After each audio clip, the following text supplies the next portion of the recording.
Pada Rabu 18 September 2024, sebuah video viral dan ramai dibicarakan warganet di media sosial Telegram.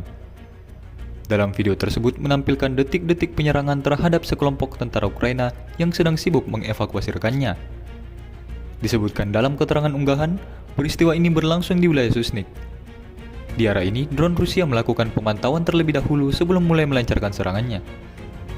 Setelah menemukan mangsanya, militer Rusia tidak tanggung-tanggung meluncurkan bidikannya ke arah gedung yang menjadi tempat tentara Ukraina itu dievakuasi. Sejak video ini beredar, beragam komentar dituliskan warganet.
Download Tribun X sekarang, menghadirkan lokal menjadi Indonesia.